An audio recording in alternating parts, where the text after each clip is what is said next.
The laughter did not come all at once. It arrived in stages, the way a tide does, quietly at first and then with full and merciless weight. It began at the far end of Lady Fenthorpe's ballroom, near the colonnade, where the debutantes clustered like hothouse flowers, their satins bright enough to catch the light from the chandeliers above. A whisper passed between two young women in shell pink and ivory. A glance, a hand raised to cover a mouth. And then the sound itself, low and musical and precisely aimed, traveling along the marble floor until it reached the woman standing at the edge of the room in a gown the color of old cream. Miss Cecily Holt did not flinch. She had learned not to flinch. The gown had belonged to her mother, retrimmed twice in the years since her father's death, and once more just this past week.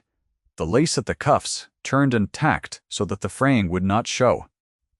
It had been a beautiful gown once.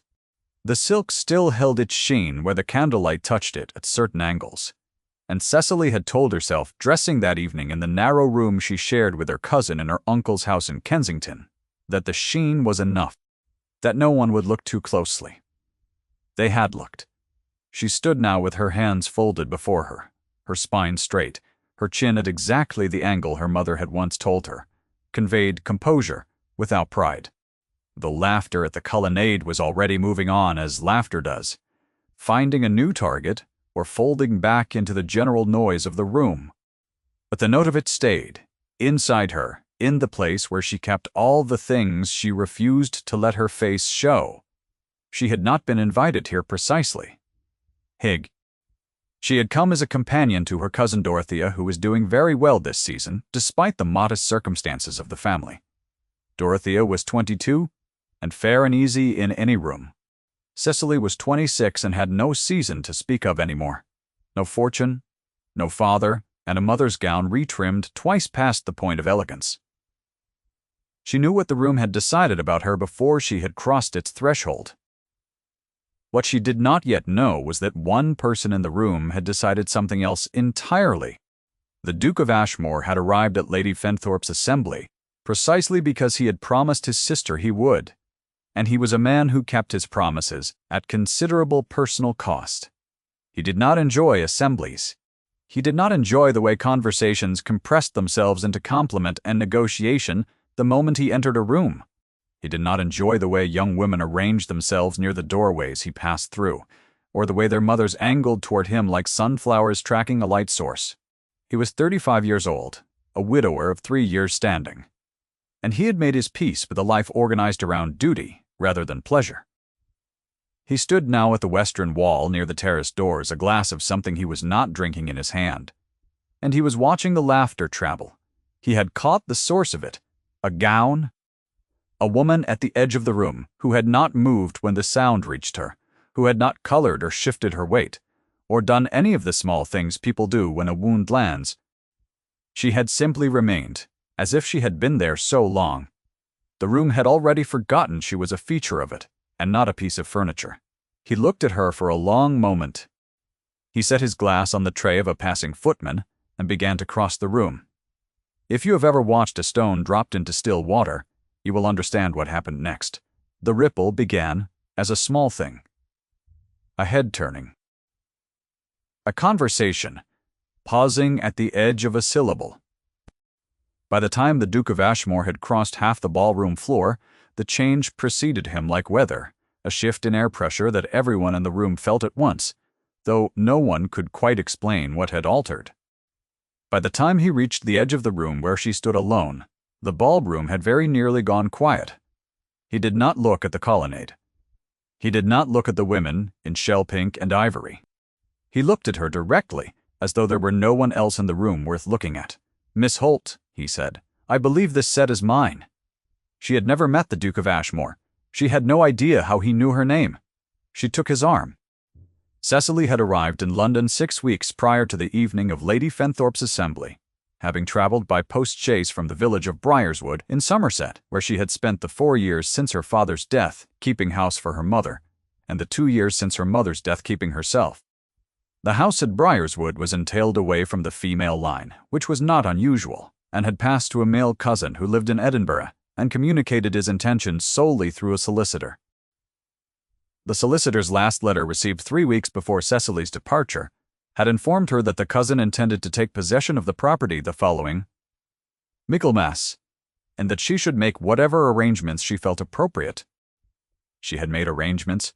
She had written to her uncle, Mr. Percival Holt of Kensington, who was her father's younger brother, and a man of comfortable if not lavish income. He had replied with an invitation to join his household through the season, his daughter Dorothea being in want of a companion, and he himself being unwilling to engage a stranger when a relation would serve as well. The invitation was kind in its way, though Cecily had understood from the phrasing of it that she was to be useful rather than simply present. She had been useful. She helped Dorothea dress and plan and write notes of thanks. She kept her own counsel in drawing rooms and did not compete for attention. She was not likely to receive. She kept the moth-eaten shawl over the back of her chair, so that the darning at the hem did not show. She ate what was placed before her, and thanked her uncle's cook by name, and did not ask for things that were not offered. She had not expected a season.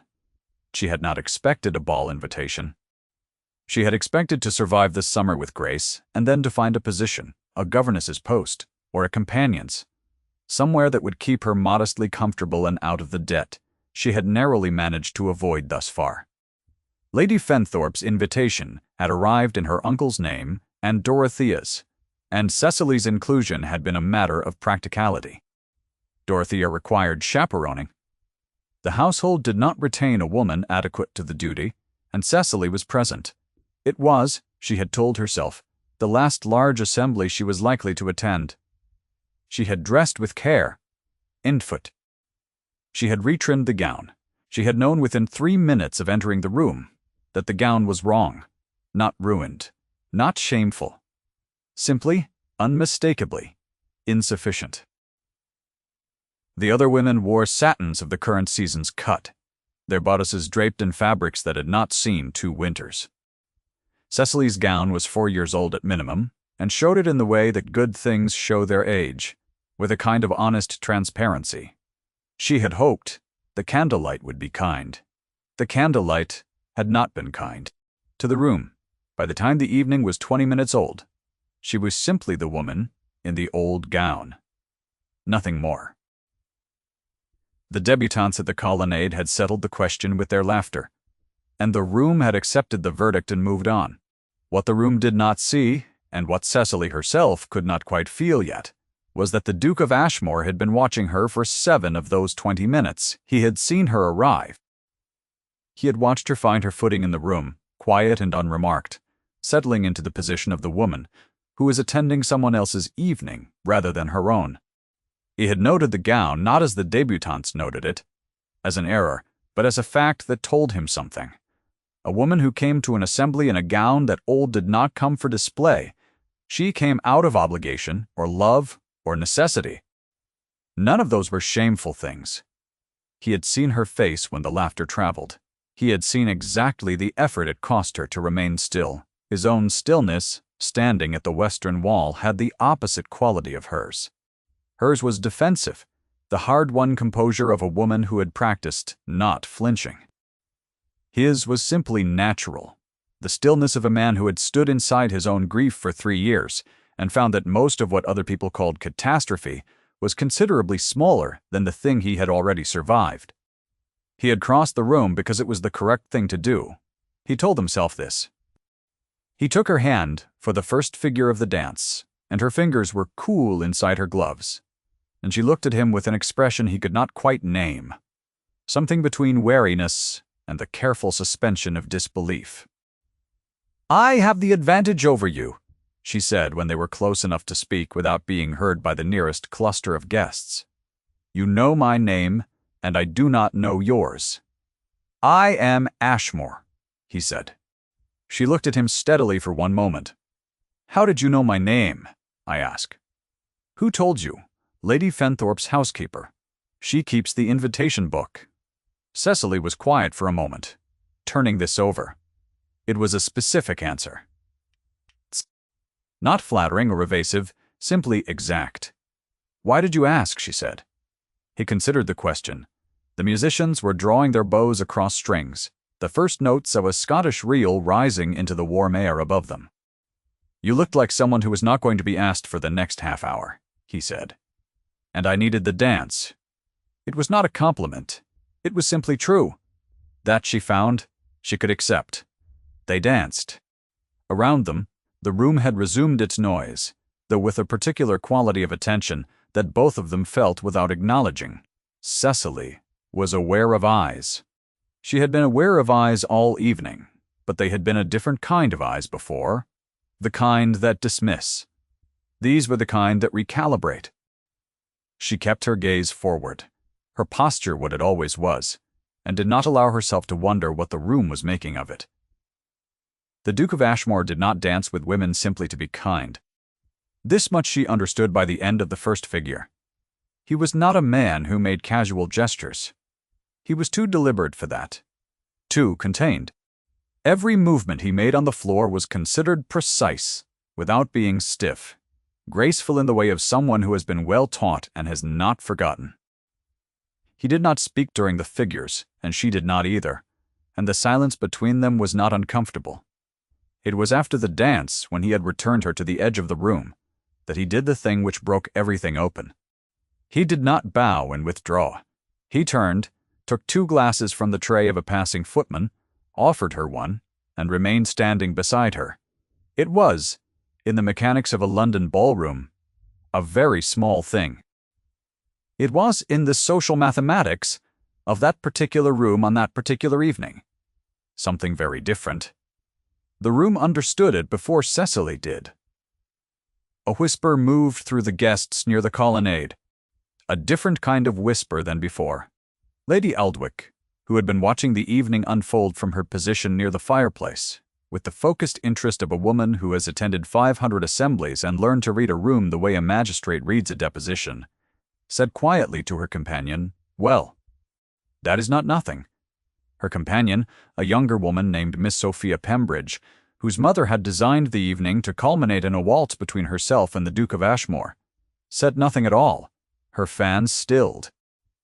Cecily was looking at her glass, not at him when she spoke. "You did not have to stay." "No," he said. "People are looking." "They were looking before," he said. "The quality has changed." She glanced at him sideways. "Is that meant to reassure me?" "It is meant to be accurate." She looked away again across the room, and he watched her face in profile, the set of her mouth, the careful containment of it. He had not intended to stay.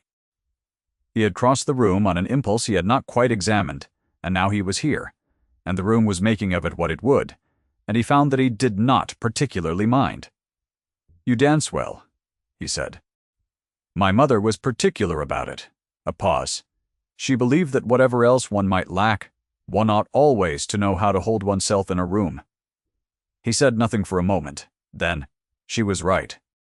Cecily turned to look at him then fully, which she had not permitted herself to do during the dance. He was not what she had expected. She had expected the face that rank produces in men who have grown up inside it, the comfortable certainty, the practiced condescension. His face had none of that. It had something else. Something that had been tested, she thought, and had not broken, though the testing had left its mark. "What brought you here tonight?" he said. "Not the assembly in general specifically. My cousin requires a companion." She said it simply, without apology. "And yourself, what do you require?" The question surprised her. Not its content, but the assumption inside it that she might require something for herself, independent of the arrangements that structured her life. She thought about the solicitor's letter, the Michaelmas date, the governess's post she had begun to investigate through her cousin's housekeeper. "I require very little," she said. "I am becoming practiced at that." He was quiet for a long moment. Around them, the next set was being assembled, and couples were moving toward the floor, and the noise of the room was shifting again, finding its new formation. He remained where he was. "That is a loss," he said quietly. "The practice of requiring nothing." She did not answer. She could not. Quite. If you feel moved to stay a little longer with this story, I hope you will. What comes next is the part that costs something. The days that followed, Lady Fenthorpe's assembly reorganized Cecily's life in ways she did not see coming and would not have permitted herself to anticipate. She heard from Dorothea the next morning before she had finished dressing that the Duke of Ashmore had sent a card to the house, to her uncle's house. She heard from her uncle's footman with barely contained excitement that the Duke of Ashmore had made an inquiry of Lady Fenthorpe regarding the Holt family connections. She heard from her uncle himself, over breakfast, in a voice she had not heard him use before, careful and searching, that perhaps Cecily would like to accompany Dorothea to the Thursday morning call at the Rutherfords, which she had previously been excused from attending. She attended the Thursday morning call. She attended the Rutherfords' musicale the following week. She attended Lady Aldwich's dinner, where she was placed unexpectedly 3 seats from the Duke of Ashmore, and spent the evening in a state of particular alertness that she did not allow her face to show. At the dinner he spoke to her twice, briefly, across the table, on subjects of no consequence. Once about the quality of the asparagus soup, once about a book she mentioned in passing, a collection of letters by a naval officer which he had also read and had opinions about that surprised her with their specificity. She went home that night and sat in the small room she shared with Dorothea's discarded muslins, and told herself she would be a particular kind of fool to read significance into asparagus soup and a shared book. She was not quite able to convince herself. Lady Aldwych, who had watched Cecily across the dinner table with the practiced evaluation of a woman who had successfully launched her own daughters and 2 nieces into satisfactory establishments, told her nephew that same evening that the Holt girl had something she had not seen in a season's worth of débutantes. She has a spine, Lady Aldwych said, with the satisfaction of a woman identifying a rare mineral. Not the brittle kind, the kind that has been used. Her nephew, who was not the Duke of Ashmore but was acquainted with him, passed this observation along. He was not certain what the Duke made of it. The Duke's expression did not change, which was, he had learned. Not the same as the Duke feeling nothing. What Cecily did not know was that the Duke of Ashmore had been watching her since the morning after Lady Fenthorpe's assembly, and that his watching had the quality of a man piecing together a puzzle whose shape he suspected he already knew. He had inquired, not intrusively, not through gossip, but through the clean channels of practical information that a man of his position could access without impropriety. He knew that her father had been a country gentleman of moderate income, now deceased. He knew that the property at Briarswood was entailed and would pass at Michaelmas. He knew that she was resident at her uncle's house through the season, and that her uncle was a man of limited ambitions and comfortable circumstances who would be doing very well by her if he found her a governess's post. He knew that she had danced 17 dances total across the 3 assemblies she had attended this season, and that every single one of those dances had been solicited by her cousin Dorothea, rearranging the partners when the numbers came out odd. Until Lady Fenthorpe's evening. Until he had crossed the room. He did not examine too closely why he had crossed the room. He was a man who had learned, in the 3 years since his wife's death, to trust his own perception and distrust his own justifications for it. He had crossed the room because something in him had recognized something in her, and he had learned that recognition of that kind was not a thing to dismiss. His wife had been dead 3 years and 3 months. Her name had been Frances. She had been 28 years old and had died of a fever that took her in 4 days, between Christmas and the New Year, leaving behind a daughter who was now 4½ and a portrait in the upper gallery at Ashmore Park that he had once covered and later uncovered. When he realized that covering it changed nothing, and seeing it reminded him at least of what had been real, his daughter's name was Eleanor. She was the thing in the world he was most certain of, and the thing he was most uncertain how to reach. She was quiet as he was quiet, watchful as he was watchful, and she had her mother's eyes, which was sometimes more than he could carry, and sometimes the only thing that made the carrying bearable. He had not thought of marriage in 3 years. He had not thought of anything beyond the immediate and the necessary. the estate, the duty, the season he attended, because he had promised his sister he would. He was thinking of it now. What he was not thinking, what he was carefully not permitting himself to think, was that a woman who had retrimmed her mother's gown twice over, rather than wear something borrowed or purchased on credit, had the particular variety of pride that makes the rarest kind of decency. He was not thinking it, because he was aware that a man who thinks such things too quickly is a man who has been too long alone, and he did not trust loneliness as an adviser. He invited her to walk in the park. It was not a formal invitation. He delivered it himself at Lady Alduick's second dinner of the season, a quiet aside at the end of the evening that gave her every opportunity to decline without consequence. "I take Eleanor to the park on Wednesday mornings," he said. "If you should happen to walk there." She looked at him for a moment. She understood, she thought, what he was, and was not saying, "I walk on Wednesday mornings," she said. He nodded once. "Then, perhaps we shall meet." She dressed for Wednesday morning with considerably more care than she had dressed for Lady Fenthorpe's assembly, and then felt foolish about it, and then told herself that feeling foolish was preferable to arriving in the only gown she owned that had not been retrimmed past the point of recognition, and then put on the gown and the light pelisse and the small bonnet that had been her mother's, and went to the park. Eleanor was 4.5, and was holding her father's hand with the focused grip of a child who has learned that if she does not, he will walk faster than she wishes to walk. She had dark hair and serious eyes and a small, serious mouth, and when she looked at Cecily, she did not look away quickly the way some children do, but continued looking with the placid directness of someone gathering information. "Good morning," Cecily said to her. "Good morning," Eleanor said. "Your bonnet has flowers on it." "It does. They are silk ones." "Why?" "Because they last longer than real flowers." Eleanor considered this with the gravity of someone for whom this was significant new information. "Papa's flowers," she said, "do not last.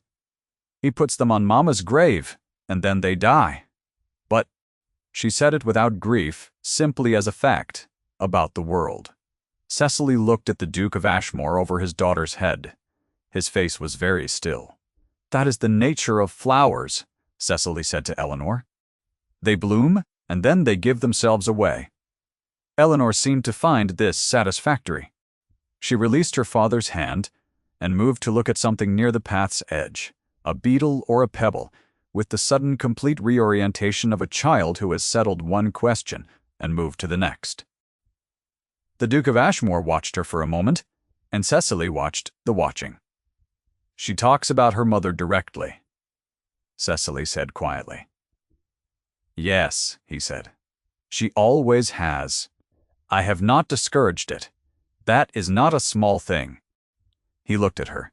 "No," he agreed. "It is not." They walked.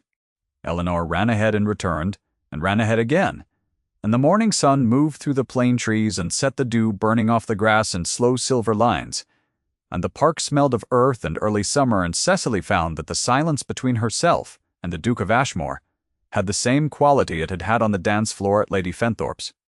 The quality of two people who had made a private agreement not to fill air that did not need filling. It was, she thought, the most comfortable she had been in 2 years. There was a woman at the far end of the path. Cecily noticed her before the Duke did. She was tall and dressed in deep violet, a mourning color, though the quality of the fabric and the cut of it suggested that grief had long since become a chosen aesthetic rather than a fresh wound. She walked with authority and was accompanied by a young woman in pale blue, pretty in a polished and deliberate way, and she moved toward them with the particular momentum of someone who has seen something she intends to intercept. "Ashmore!"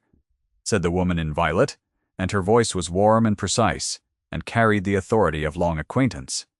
"What a pleasant accident, Lady Daring," he said. His voice gave nothing away. Lady Daring was his late wife's mother. Cecily understood this in the same moment. She felt the older woman's gaze move to her with a swift and practiced evaluation that arrived at its conclusion before Cecily had finished exhaling. The young woman in pale blue was Miss Pembridge, the same young woman whose fan had stilled at Lady Fenthorpe's assembly. "We were just walking," the Duke said. "Eleanor, come, say good morning to Lady Daring." Eleanor came. She said good morning, with the obedient composure of a child, who had been well taught, and Lady Daring pressed her hand warmly, and told her she was looking well, though her eyes did not follow Eleanor but stayed on Cecily. "And your companion?" Lady Daring said. "Miss Holt," he said, "of Somerset Holt." Lady Daring considered the name. "Not a family I know. It is a smaller acquaintance than you are accustomed to," Cecily said. She said it without inflection, simply as a statement of fact, and she saw something flicker across Lady Daring's face. Not quite surprise. Something adjacent to it. "Sophia has been asking after you," Lady Daring said to the Duke, with the ease of a woman who has never needed to be indirect because indirection implies uncertainty. "Her mother and I were speaking only last week of how pleasant it would be to have you dine again at Daring House. I am occupied this week," he said, "and next I shall have to consult my diary." It was perfectly correct, and revealed nothing. Cecily stood beside him, and looked at the plane trees and thought about Michaelmas and the solicitor's letter and the governess's post, and told herself firmly that a Wednesday morning in the park was a Wednesday morning in the park, and nothing more. It was Lady Daring who spoke next, and she spoke to Cecily. And what she said, with the precise and pleasant delivery of someone who has learned to wound while appearing to reach, was this: "I hope you are enjoying the season, Miss Holt. It must be a novelty for you, given your circumstances. Dorothea Holt is your cousin, I believe. A charming girl. Quite the match material." A pause. Small and perfectly timed. "I imagine you are here as her companion." "I am," Cecily said. "So useful," Lady Daring said, "to have family one can call upon." She meant you are here to be useful. She meant you are not here to be considered. She meant all of it, with the smiling warmth of a woman who has never had to say anything directly, because the people around her have always understood. Cecily did not flinch. The Duke of Ashmore said nothing. But his silence had a quality to it that Cecily felt in the same way. She had felt the shifting of air in Lady Fenthorpe's ballroom, a change in weather before the weather announces itself. They parted from Lady Daring and Miss Pembridge a few minutes later, and Eleanor put her hand back in her father's hand, and they walked in the direction of the gate, and he said nothing at all for 2 full minutes, which was, Cecily was beginning to understand, not the same as his having nothing to say. "She is not unkind," Cecily said finally, "because she believed in being fair. She is simply certain." "Yes," he said. "She is. She loved her daughter. She did." A pause. "She has organized the world around, protecting what remains of Francis." Cecily understood this. She did not say so. She looked at Eleanor, who was walking now with both arms extended for balance, along the edge of a low stone border, concentrating fiercely on the task. "What remains of Francis," Cecily said softly, "is something worth knowing." He looked at his daughter and then at Cecily. And what moved through his face then was not quite legible, was still too contained for that. But it was there, and she was close enough to see it. They reached the gate. He held it for her, and she passed through, and Eleanor demanded to be carried for the last portion of the walk home, which he obliged without comment, settling her on his arm with the practiced ease of a man who has done this many times. And Cecily walked beside them and felt something very clear and very quiet and very dangerous settle into her chest. She told herself it was the morning air. The following week she received word of a letter. It was not addressed to her. It was addressed to her uncle, Mr. Butt, Percival Holt, and she knew of its existence only because her uncle came to find her in the small sitting room, where she was writing out Dorothea's correspondence, and closed the door behind him, with the careful click of a man who has something to say, that he has not quite decided how to say. He told her the contents without apology.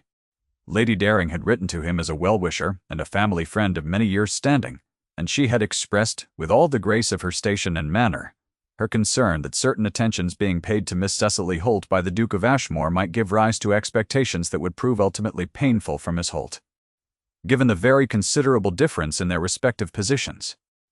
She had mentioned with kind delicacy that Miss Holt's situation was already somewhat precarious, and that the raising of false hopes would be a cruelty none of them wished to see inflicted on a young woman who had already endured considerable difficulty. Cecily listened to all of this with her hands folded in her lap and her face composed. "She is not entirely wrong," her uncle said at the end of it. He was not a man who enjoyed delivering bad news, but he was a man who preferred honest difficulty to comfortable confusion. "No," Cecily said. "She is not entirely wrong. Ashmore has not said anything to me." "No," she agreed. "He has not." Her uncle was quiet for a moment. He looked at his niece, at the way she held herself, at the plain, composed line of her face, and he said, with more gentleness than she had expected from him, "What would you like to do?" Cecily thought about this. "I would like," she said, "to do nothing differently. I have not misrepresented myself.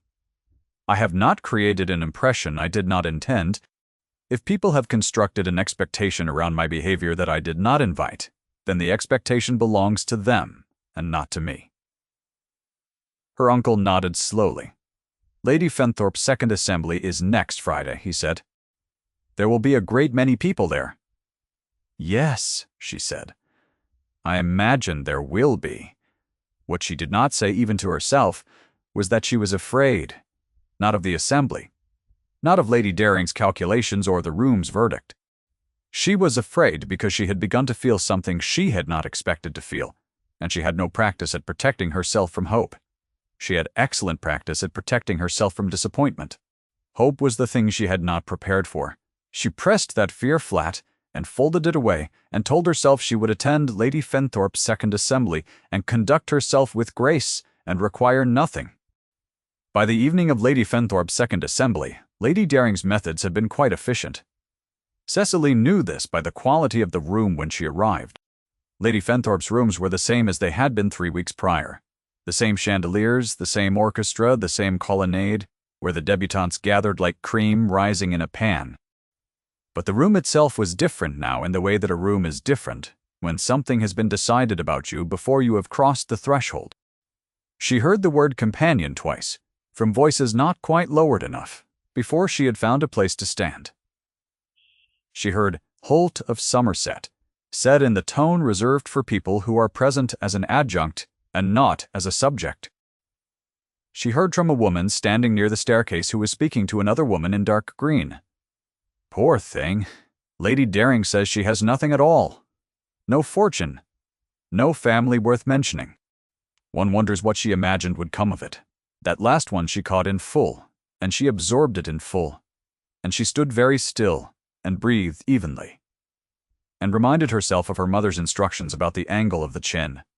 She was looking for the Duke of Ashmore not because she expected him, but because the eye moves toward familiar things in unfamiliar weather. She did not see him immediately.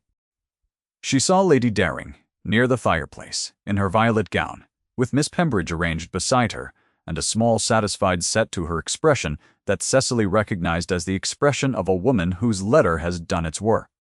She looked away. She found Dorothea, who had noticed nothing and was talking with a young man who had a pleasant face, and she stationed herself at a reasonable remove and prepared to be exactly what Lady Daring had named her: a companion and nothing more.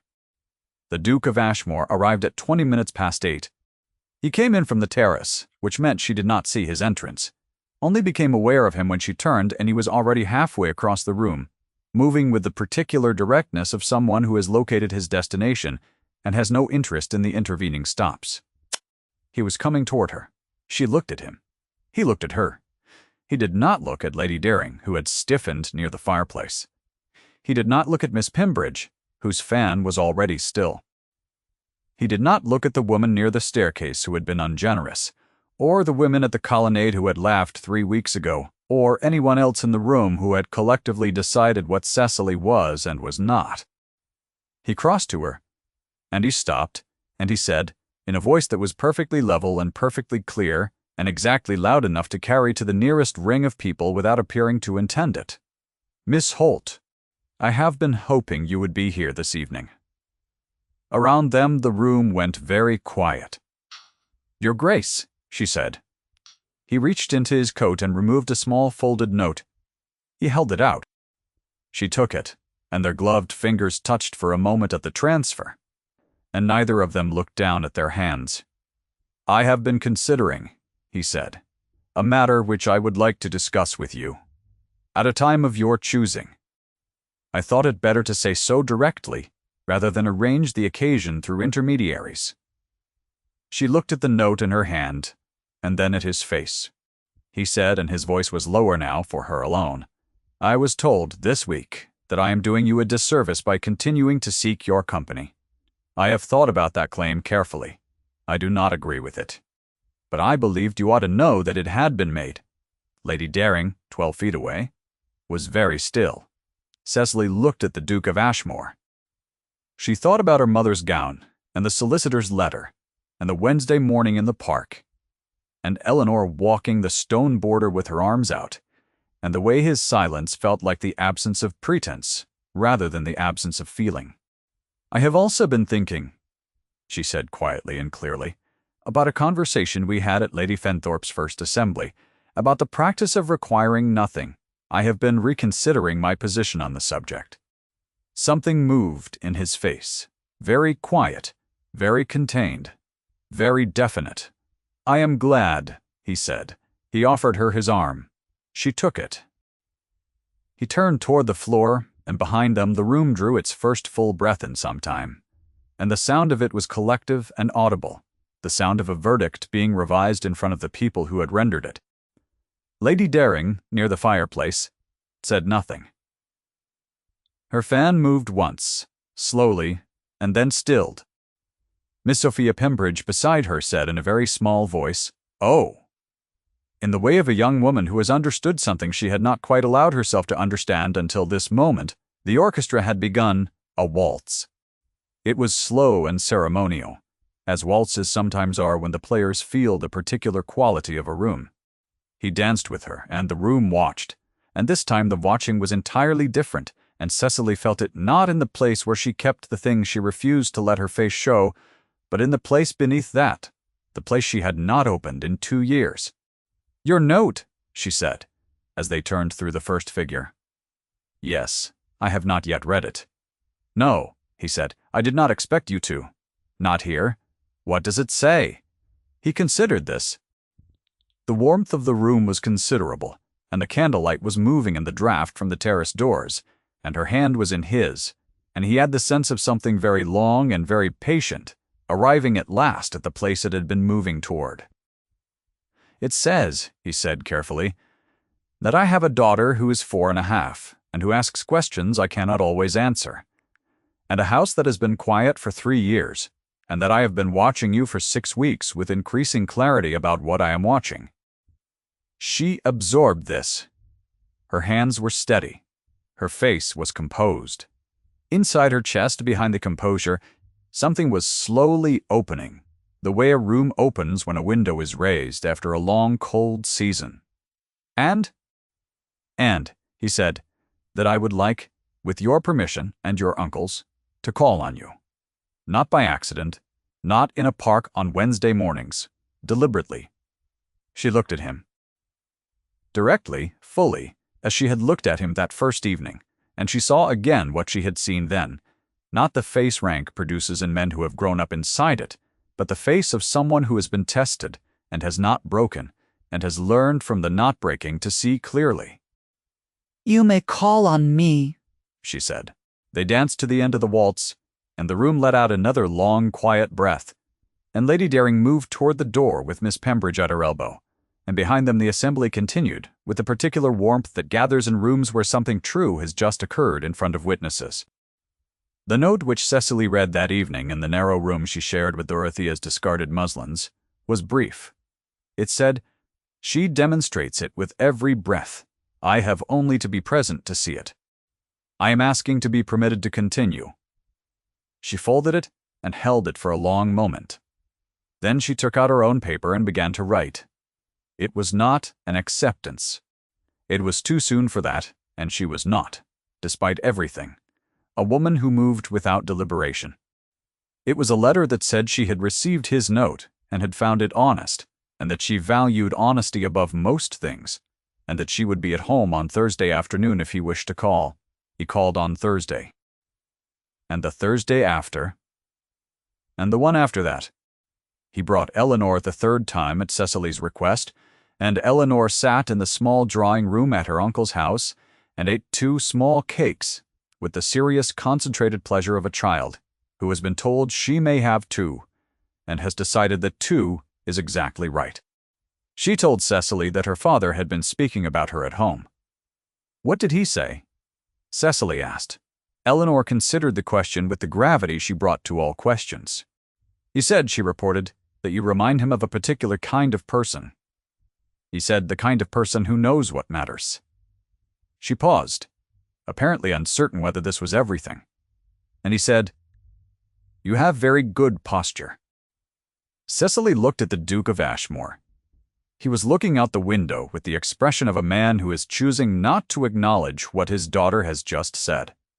He is very perceptive, Cecily said. He is, Eleanor agreed, in the tone of one who accepts this as an established fact.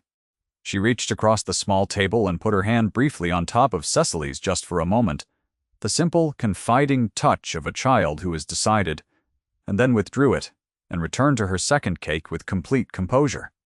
Cecily kept her face perfectly still and did not look at the Duke of Ashmore at all, because if she had looked at him in that moment, she was not certain she would have been able to keep it still. There was a solicitors' meeting in the second week of July at her uncle's house, in the small study that smelled of old paper. The Duke of Ashmore was present. Her uncle was present. The Edinburgh solicitor was also present, somewhat dazed by the nature of the occasion. The Duke of Ashmore proposed. He did so without ceremony, simply and directly, in terms that made clear that the offer was not charity and not convenience, but intention, and that he had considered it carefully, and believed it to be right, and that he would understand if she required time. Cecily required one day. She came back the following afternoon and said yes in the same plain way, and her uncle made a sound that was not quite words and was not quite tears, but was the sound of a man relieved of a weight he had been carrying quietly for some months. The Edinburgh solicitor was instructed that the Briarswood property could proceed to Michaelmas without difficulty. The announcement was made at Lady Aldbucky's musical evening by Lady Aldbucky herself, who had orchestrated this occasion with the satisfaction of a woman who has identified rare material and seen it appropriately set. The room heard it with a collective intake of breath, and then because the assembled company at Lady Aldwych was older and wiser than the assembled company at Lady Fenthorpe's, with warmth. Lady Daring sent a card.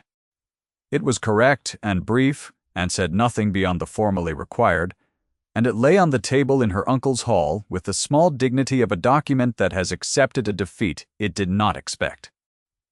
Miss Pembridge, who was by the end of the season engaged to a perfectly pleasant baronet from Northumberland, who made her considerably happier than the Duke of Ashmore's silences would ever have done, was generous about the whole thing in the way that relief sometimes produces generosity.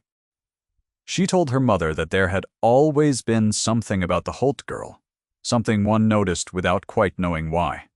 Her mother, who had made the same private observation 3 weeks prior, agreed. They married in September, at the church near Ashmore Park, in a small party. Cecily wore ivory silk.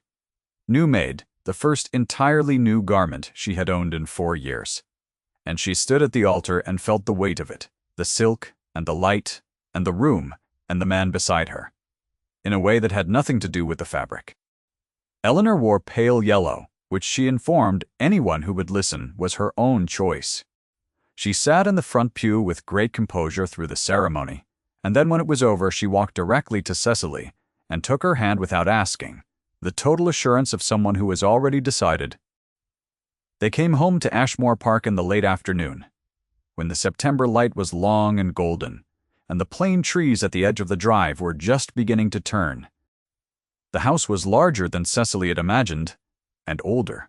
and the quality of light inside it had the particular warmth of a house that has had fires in its grates for many generations. The gallery was on the first floor. She walked through it that first evening with Eleanor, who wanted to show her the portraits, and they came to the painting of Frances, which was not covered, and which showed a young woman with dark hair and Eleanor's eyes and a quiet smile. Cecily stood before it and felt the weight of the years the Duke of Ashmore had carried and the weight of the years she herself had carried, and found that she did not resent the portrait but was, instead, grateful for the woman in it, who had loved well enough to leave something worth tending. "She is pretty," Cecily said. "Yes," Eleanor said. "Papa says she would have liked you." Cecily looked at the painting a moment longer. Then she took Eleanor's hand and they walked down the gallery together, toward the warmth at the far end of it where a fire had been lit against the evening chill, and the sound of a piano being tuned in the room below rose through the floor in patient intervals. The Duke of Ashmore found them at the window at the end of the gallery, the two of them looking out at the September grounds, the lawn light, the first leaves releasing from the oaks at the edge of the drive. He came to stand beside his wife, and Eleanor pressed against him on one side, and Cecily stood on his other, and the three of them were quiet together in the way of people who have found at considerable cost the particular variety of silence that is not empty but full. She did not have her mother's gown any more. She had sent it to a seamstress in the village to be remade into something that could be worn again without apology, a project of small, hopeful alterations, the fabric salvaged at last into something new. In the morning room below them, the piano had been tuned. It waited in the light, patient as a good thing, ready at last to be played. If this story stayed with you, I hope you will leave a word in the comments. These quiet endings are the ones I love most to tell.